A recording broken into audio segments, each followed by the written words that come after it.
بسم الله الرحمن الرحيم الحمد لله رب العالمين والصلاة والسلام على سيدنا محمد وعلى آله وصحابته الطيبين الطاهرين. الله أسأل أن يرزقنا إخلاص النية في القول والعمل. رب اشرح لي صدري ويسر لي أمري واحلل عقدة من لساني يفقه قولي. اللهم فقهنا في الدين، اللهم افتح علينا فتوح العارفين. أذكر نفسي وإياكم بإخلاص النية لله تعالى، لأن النبي صلى الله عليه وسلم قال: إن الله لا يقبل من العمل إلا ما كان خالصا له وما ابتغي به وجهه. Jadi sebelum kita memulai kajian, saya mengajak semuanya untuk selalu mengikhlaskan niat karena Allah Subhanahu wa taala dalam melaksanakan amal baik yang kita lakukan, karena baginda Nabi besar Muhammad sallallahu alaihi wasallam bersabda yang sekira maknanya, sesungguhnya Allah Subhanahu wa taala tidak menerima amal seseorang kecuali amal tersebut ikhlas karena Allah Subhanahu wa taala. Jadi insyaallah di siang hari ini kita akan membahas tentang hadis yang ke-6. Qala al-muallif rahimahullah, al-haditsus sadisu, hadis yang ke-6. Hadis yang ke-6 dari al-arba'in an-nawawiyah. An Abi Abdullah An-Nu'man bin Bashir radhiyallahu anhuma, dari Abu Abdullah An-Nu'man, dari Abu Abdullah An-Nu'man. Jadi Abu Abdullah itu kalimat yang dimulai dengan kata abun atau ummun, seperti Abu Bakar, Ummu Kulsum, Ummu Aiman dan sebagainya. Itu dikatakanlah kunyah, itu dikatakan dengan kunyah. Setiap kata yang dimulai dengan kata abun atau ummun dikatakan dengan kunyah. Maka di sini Abu Abdullah itu adalah kunyah. Siapa nama aslinya? An-Nu'man. Itu nama aslinya. An-Nu'man ibnu Bashirin, anak daripada Bashir radhiyallahu anhuma, semoga Allah meridhai keduanya. Semoga Allah meridhai keduanya.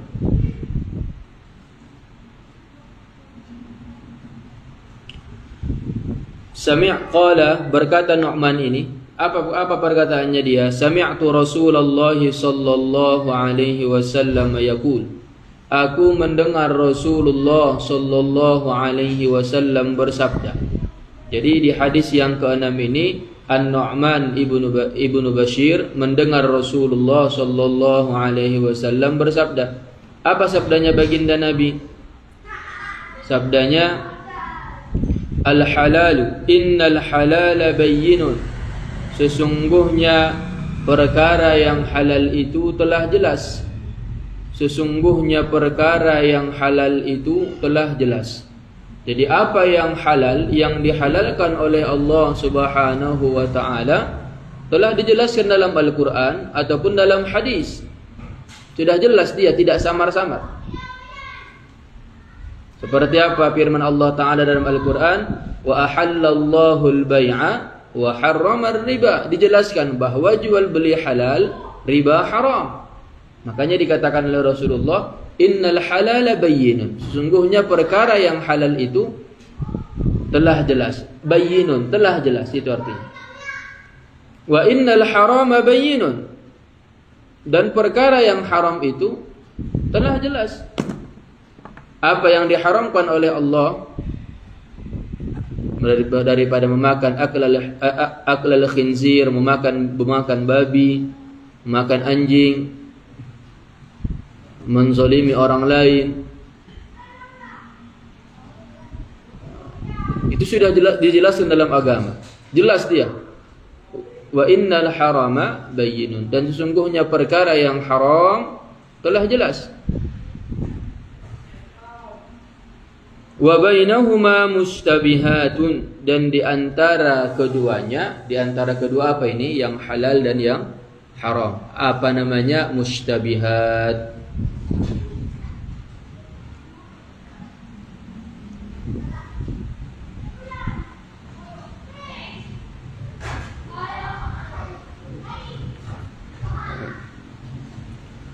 Dan di antara keduanya adalah perkara yang samar, yang mustabihat. Perkara yang samar, yang mustabihat.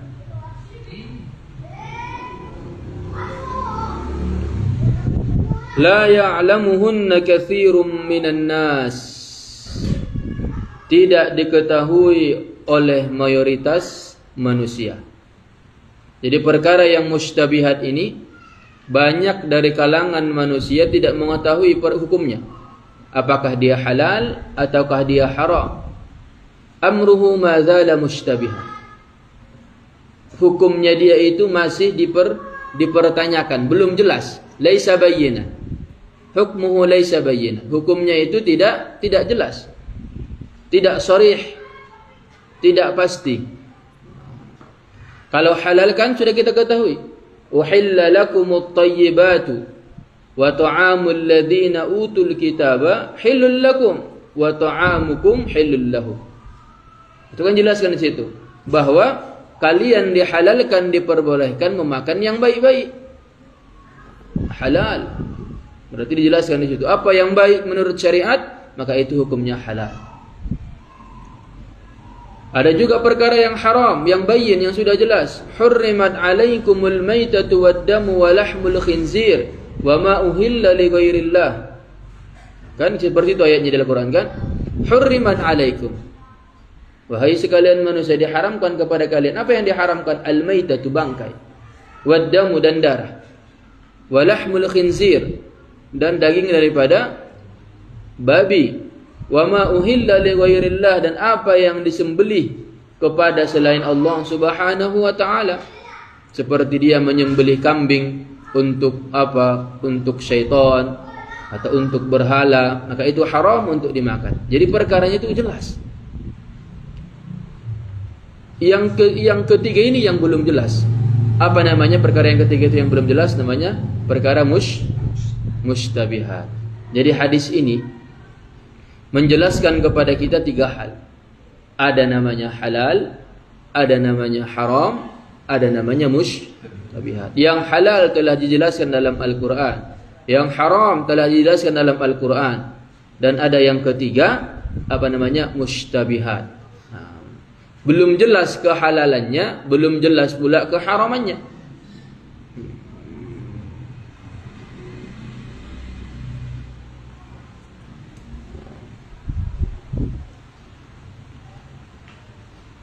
Jadi dalilnya itu, dalil tentang keharamannya, dalil tentang kehalalannya, ini masih diperdebatkan oleh para ulama. Ada yang mengatakan halal, ada yang mengatakan haram, belum jelas. Ini namanya amrun mustabihun atau amrun mustabihat. Perkara yang masih belum jelas, yang masih diperdebatkan oleh para ulama dalilnya. Dan kebanyakan manusia, memang tentu kebanyakan kita tidak memahami hal-hal yang begini. Kecuali sebahagian orang yang terpelajar, yang mengetahui dalil. Dan bagaimana cara mempergunakan dalil. Kalau dia bisa mungkin mengetahuinya kan. Faman ittaqash syubhati, maka orang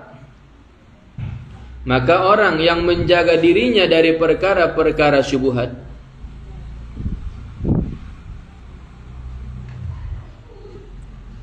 Faman ittaqash syubhati, maka orang yang menjaga dirinya dari perkara-perkara yang syubhat.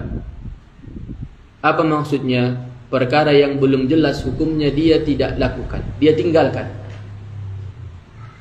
Kenapa? Karena tidak Karena itu bukan untuk menentukan hukum ini, itu bukan kuasanya, itu bukan tugasnya. Untuk menentukan sesuatu yang halal dan yang haram, kita butuh kepada ulama yang bisa memahami Al-Quran dan As-Sunnah. Jadi tidak setiap orang berhak mengatakan ini halal menurut saya, itu halal menurut saya, ini haram menurut saya. Man anta?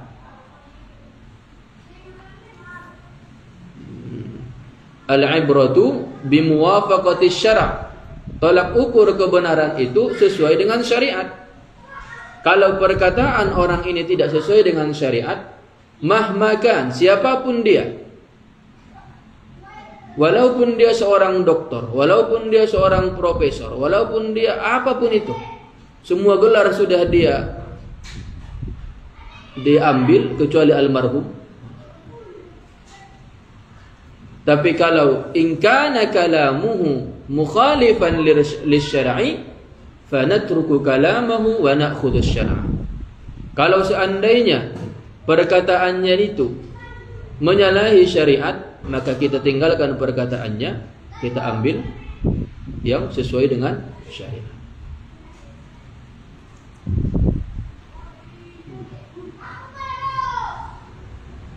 Faman ittaqa syubhat, maka orang yang menjaga dirinya dari perkara-perkara yang syubhat ini, yang samar ini, yang belum jelas hukumnya, qad istabara'a lidinihi wa 'irdihi, maka dia telah menjaga kesucian agamanya dan kehormatannya. Maka dia telah menjaga kesucian agamanya dan kehormatannya. Jadi ketika ada seseorang masuk ke dalam suatu perkara, masuk ke dalam suatu perbuatan yang dia belum tahu perbuatan ini apakah dibolehkan oleh syariat atau tidak dibolehkan, maka paling hati-hatinya apa? Dia tidak lakukan perbuatan tersebut. Itu dia sifat hati-hatinya, itu sifat waraknya. Ketika kita melakukan suatu perbuatan, kita belum tahu apakah perbuatan ini halal atau haram, maka mana pendapat yang paling hati-hati? Apa yang harus kita lakukan sebagai seorang muslim? Kita tinggalkan perkara tersebut. Kita tidak usah terlalu masuk ke dalamnya. Kenapa? Karena kita bukan ulama. Nastami' ila aqwalil ulama. Kita mendengar kepada fatwa-fatwanya para ulama. Ini kadang-kadang sebagian orang itu tidak. Kalau ketika cocok sama cakupnya dia, cocok sama hatinya dia kerjakan. Tak perlu baginya dia apakah ini melanggar syariat atau tidak melanggar syariat. Seperti itu kan? Bukan seperti itu. Yang sifat hati-hatinya apa? Kita tinggalkan perkara yang belum jelas hukumnya. Makanya dikatakan tadi, famanittaqas syubhat. Orang yang meninggalkan perkara yang belum jelas hukumnya, apa balasannya kepadanya? Qad istabara'a lidinihi wa 'irdihi. Dia telah menjaga kesucian agamanya, berarti dia tidak mengotori kesucian agamanya dengan perbuatan yang belum jelas hukumnya. Dan dia juga tidak mengotori kesucian dirinya, kehormatannya, karena dia tidak mengerjakan suatu perbuatan yang belum jelas hukumnya. Maka di dalam hadis yang lain nanti ada, di hadis selanjutnya. Di hadis selanjutnya itu Rasulullah mengatakan, min husni islamil mar'i tarkuhu ma la ya'ni. Bukti bagusnya keislaman seseorang, dia tidak ikut campur pada permasalahan yang dia tidak pahami. Kau tak paham permasalahan itu permasalahan fatwa. Kita bukan ulama, kita hanya tullabul alim, kita ini penuntut ilmu agama. Maka jangan ikut-ikutan untuk berfatwa. Kenapa? Karena kita tidak ikut-ikutan dengan berfatwa yang kita bukan ulama, itu menunjukkan kebagusan agama Islam yang ada pada diri kita. Dia kalau kalian lihat itu di televisi, dia bukan ulama, dia bukan ustadz, dia bukan orang yang pernah belajar kitab kuning. Dia hanya pegiat media sosial saja. Pegiat media sosial saja. Hanya mengikuti seperti ini, seperti itu. Tiba-tiba, oh menurut saya hukum poligami itu tidak relevan lagi untuk masa sekarang. Itu perkara seperti itu disebutkan dalam Al-Quran. Ada lagi, dia pesilatnya dia, tak ada di situ masalah-masalah hukum. Tiba-tiba apa dia katakan? Tawassul kepada para ulama ataupun kepada para nabi yang telah meninggal itu syirik katanya. La haula wala quwata illa billah. Jauh sekali melenceng dari persilatan ke perfatwaan, jauh. Tak bagus Islamnya seperti itu. Yang bagus itu apa? Min husni islamil mar'i tarkuhu ma la ya'ni.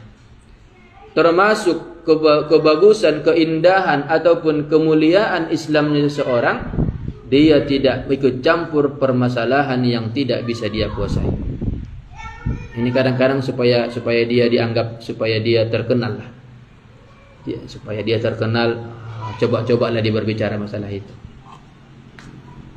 La haula wala quwata illa billah. Wa man waqa'a fi syubhati, maka orang yang terjatuh kepada perkara yang belum jelas. Maka orang yang terjatuh kepada perkara yang belum jelas, maksudnya hukumnya belum jelas. Orang yang terjatuh kepada perkara yang hukumnya belum jelas. Dia belum tahu hukumnya apakah halal atau haram.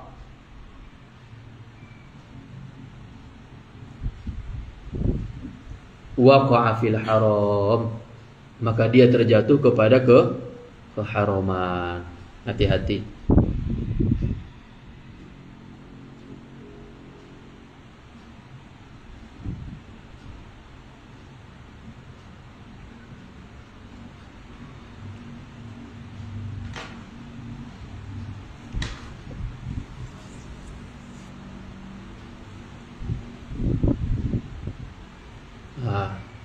Bisa dipahami kan? Jadi orang yang terjatuh kepada perkara yang mustabihat, yang belum jelas hukumnya, maka dia telah terjatuh kepada keharaman. Seperti apa contohnya? Karra'i yar'a haulal hima, karra'i yar'a haulal hima yushiku ayyarta'a fihi. Seperti seorang pengembala yang menggembalakan ternaknya.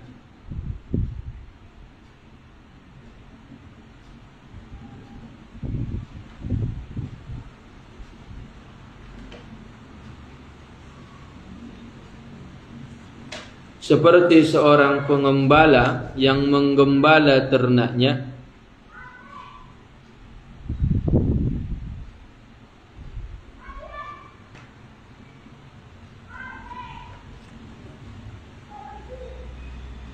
Di sekitar daerah larangan.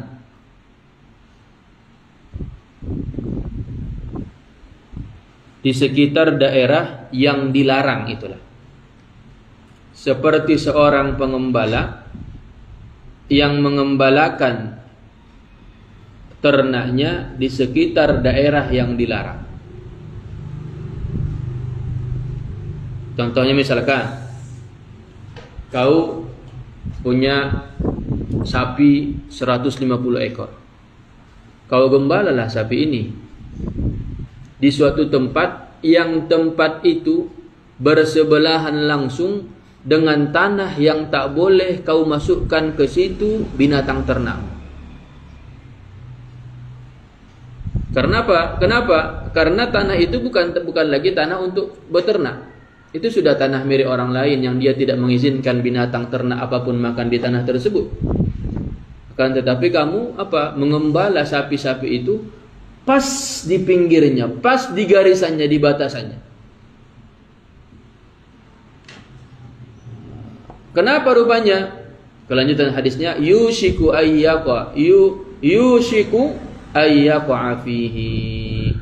Dikhawatirkan ia akan masuk ke dalamnya. Yushiku ayyaqa fihi. Dikhawatirkan atau yushiku ayyarta'a fihi. Dikhawatirkan dia akan memasukinya. Apa yang kau khawatirkan? Binatang-binatang ternak itu akan masuk ke tanah yang dilarang. Yang awalnya dia memakan sesuatu yang halal, yang diperbolehkan, yaitu di tanah yang memang khusus untuk mengembala binatang ternak, tapi tiba-tiba dia masuk ke tanah yang tidak dikhususkan untuk menggembala ternak. Seperti itu. Seperti itulah gambaran orang yang melakukan suatu perbuatan yang dia belum tahu hukumnya. Seperti apa? Seperti seseorang yang mengembala binatang ternak di dekat tanah yang dilarang di situ digembala ternak. Kenapa?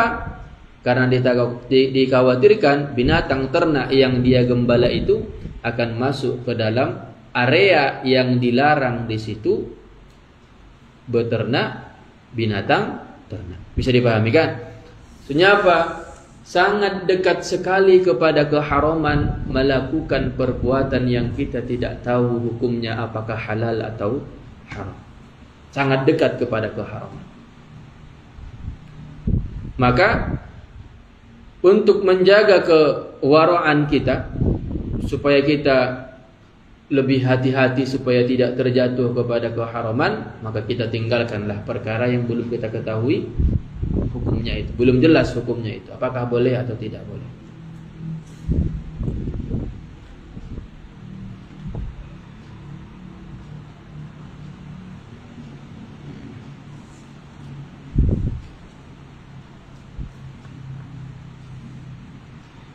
Nah, sampai di sini bisa dipahami?